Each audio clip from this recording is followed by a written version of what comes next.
Please join me in welcoming Cayden Chang.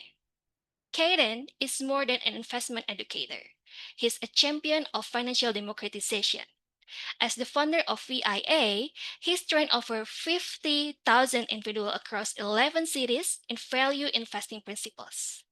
His journey as a cancer survivor turned either an SMU endowment donor truly embodies the ST60 spirit of resilience and giving back. And today, he will share insights on how anyone, including kids, can beat the returns of professional manager. So, Kaden, the screen is yours. Thank you. Are you able to hear me? Yes, I can hear you. Okay, so let me just share my slide, right? Just give me a second. Excuse me. So this is okay. Let me just hang on.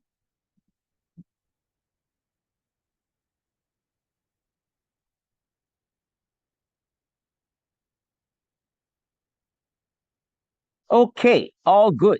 So I can start right now, right? Yeah. Good morning, everyone.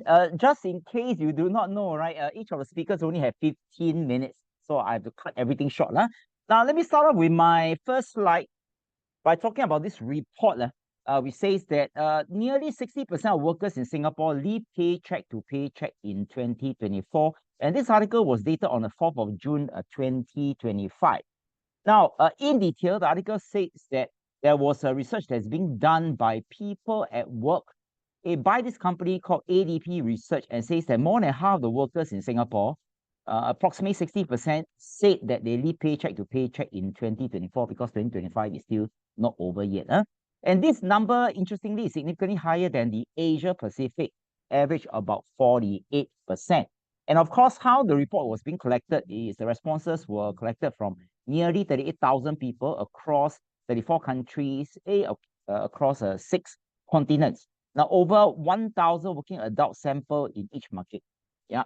And the interesting thing is that there are more evidence which shows that actually most people can't really retire comfortably.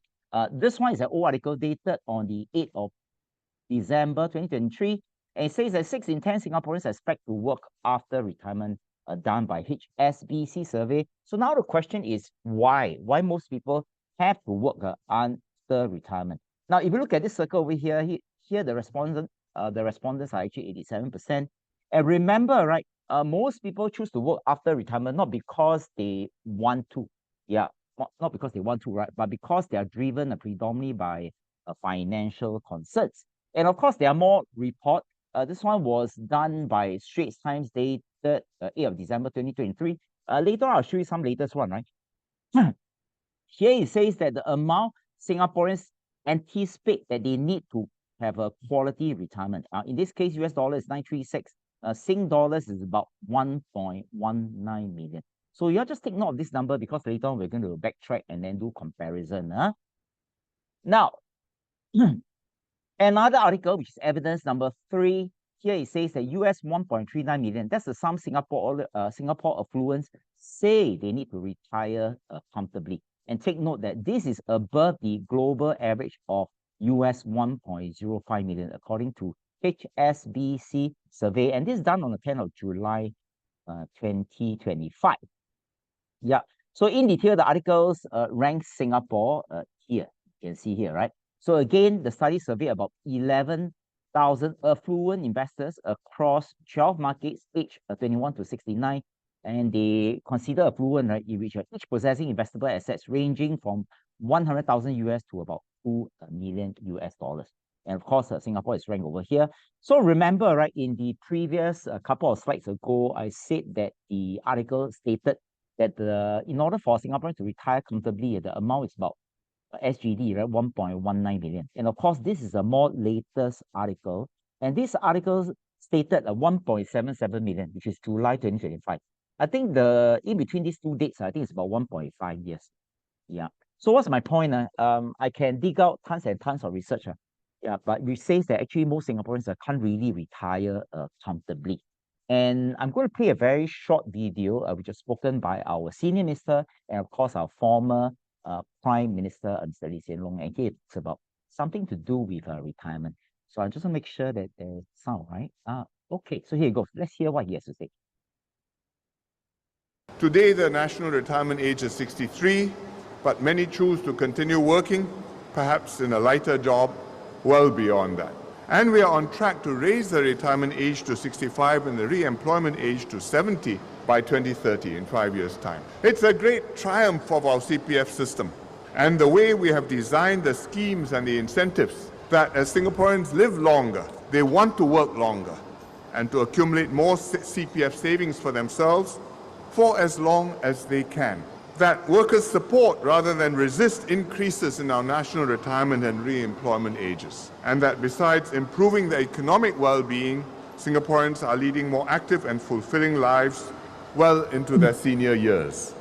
So this is how we have, in many complex ways, managed to get Singaporeans to save more while working, managed to rearrange and pace out their retirement finances in a measured and prudent way, and managed to get people to stay employed longer, achieving both social and economic objectives.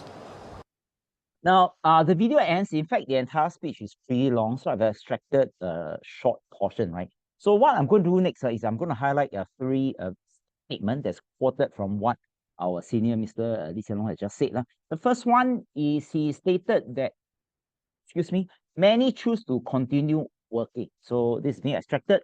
The second one is, just take note, especially your Singaporean watching this video, right? Now, the re-employment age will be increased to 70 by actually it's 2030. There's a small little error over here, not 2023, right? So let me just write this down, is 2030. So right now it's 2025. In fact, 2030 is actually not very far away, which is just 5 years from now. And the last one is Singaporeans live longer, which is true, and then they want to work longer. Now, if I look at these three extract from our senior minister's speech and then compare with some of the surveys that I've done, I just want to really understand, right? Try to reconcile what he has said and what has been surveyed. So when he said that Singaporeans live longer, of course, they want to work longer. For this case, I'm not very sure. Now, do they want to work longer because they just want to pass time? They just want to keep their mind active, or they have to work longer, right? Because they have to. And remember, if we go back to the couple of slides ago that said by HSBC, it said people work longer because of financial constraints. So I really question if people really want to work longer because they just want to part time. Okay. So of course, the question that we have to ask ourselves, right, is in the Singapore context, can we retire comfortably? So that's question number one. And the second question we want to ask ourselves is, do we wish to work longer? Yeah. And if we do, is it to pass time or is it for money? Yeah, which brings us to the topic for today, right? Just now our host from Soft Education has really introduced myself, but maybe I just do a very quick intro again.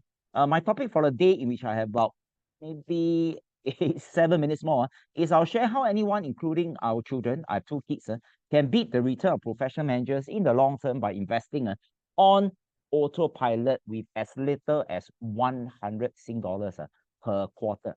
And you'll be surprised that if you buy any form of investment product, investment link, insurance, unit trust, or any form of hedge funds, just to let you know that more than 90%, in fact, specifically about 92%, of the instruments that most people purchase actually underperform the instruments that I'm going to share with you.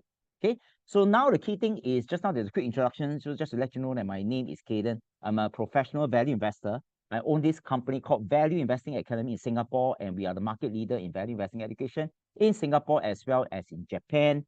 Our company has been featured in more than 30 media across Asia. I personally have started a charity endowment fund with Singapore Management University, and previously, because as a 3-time cancer survivor, I served as a campaign ambassador for Singapore, a National Cancer Center. Okay, so I'm going to skip this part. We have been, VIA as a whole have been serving more than 50K participants across 11 cities in entire Asia, and I've written and published 4 books. And I'm the only resident in Singapore that have written and published a Japanese book that's been distributed by the largest bookstore chain called Sutaya Bookstores in Japan. Yeah. So this is a disclaimer. So let me just jump straight to what I'm going to talk about in instrument, right? I think the best person to talk about what to invest is actually the number one investor. All times, he's also known as the Oracle of Omaha, and his name is called Mr. Warren Buffett. So let's hear what he has to say. I think it's the same thing that makes most sense practically all of the time, and that is to consistently buy an S&P 500 low-cost index fund, keep buying it through thick and thin, and especially through thin, because the temptation gets, when you see bad headlines in newspapers, maybe to say, well, maybe I should skip a year or something. Just keep buying it. American business is going to do fine over time. So you know the investment universe is going to do very well. The Dow Jones Industrial Average went from 66 to 11,497 in 1 century, and then since that century has ended, it's more or less doubled again. American business is going to do well. The trick is not to pick the right company; it's to be, because most people aren't equipped to do that, and plenty of times I make mistakes on that. The trick is to essentially buy all the big companies through the S&P 500, and to do it consistently, and to do it in a very, very low-cost way, because costs really matter in investments. Yeah, so I'm just going to summarize what he has said. By the way, just to let you know that this person is not an ordinary human being. He's the number one investor all times with a net worth of more than 150 billion US dollars. Now, he specifically said to invest in a very low-cost S&P 500 index fund. Yep. So let me explain very quickly what is this. So first, I'm going to talk about what's an index. I'm going to talk about what's an index fund. I'm going to talk about what's an S&P 500 index fund. And of course, a very low-cost S&P 500 index fund. Now, if you're an investor, you would probably know that US, in fact, is the largest, very mature stock exchange in the world. And there are close to maybe about 5,000 companies that are listed in the US alone. And in order for a commoner walking down the street to do stock picking, in fact, it's extremely difficult. In fact, most people lose money buying stock. So now the question is, Buffett say buy a whole basket. What does it mean? Now, in the entire US stock market, it consists of 11 sectors, and each sector consists of many industries. Let's assume that I have a small little cup over here, right? And I go to each sector, such as IT sector, healthcare sector, and whatever sector that they have. And in each of these sector, I pick the best of the best and put in this small little cup. Now, if I put in this small little cup, so what happened is right now, instead of about 5,000 companies, I have a small pool of companies. But in each of this, in this container, there are still many companies.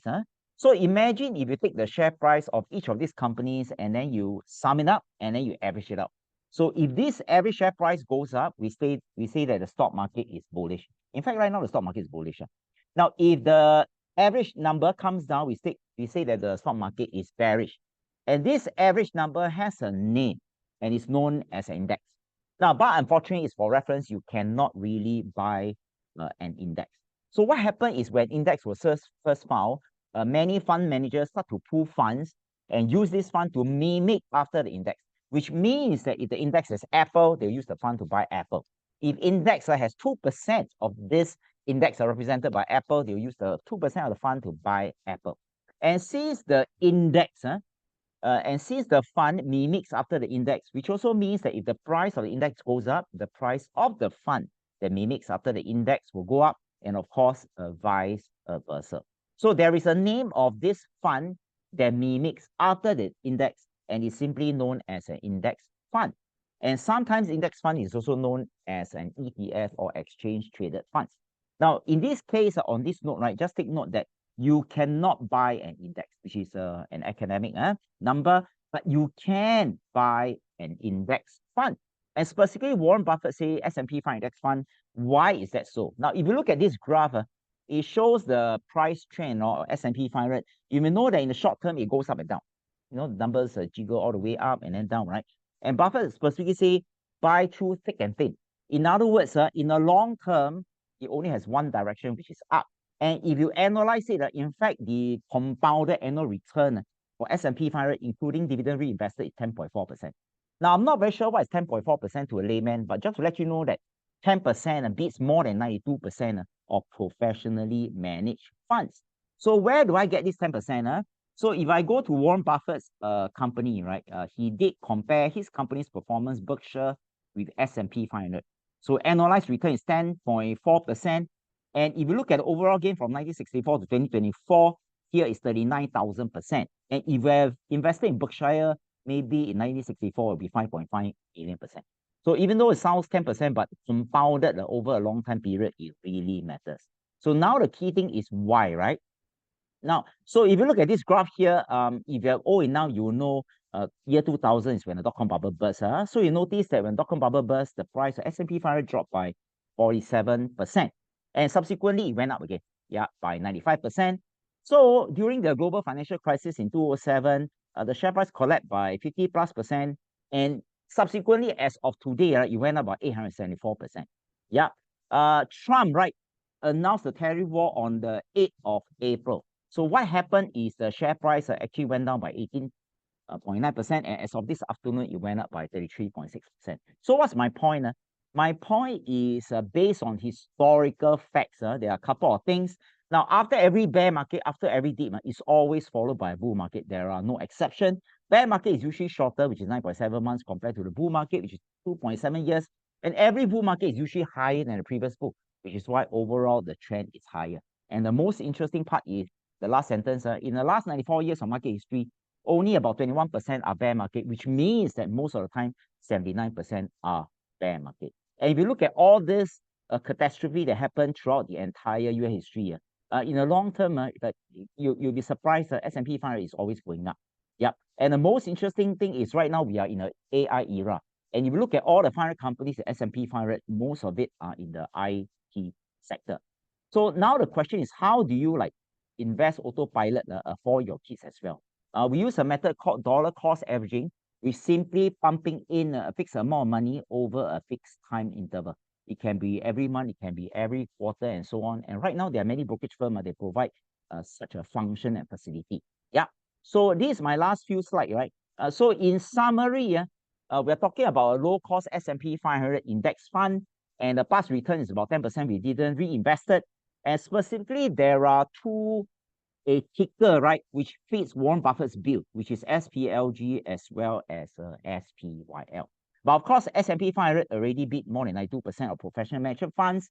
But time is just too short. There are plenty of other things that they could, in fact, exceed a S&P 500 return, past return of 10%.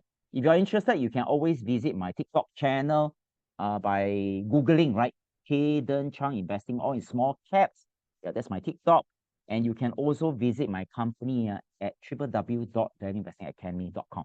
Now, so with that, I thank a news in Asia, right, for inviting me to speak. Yeah, so thank you.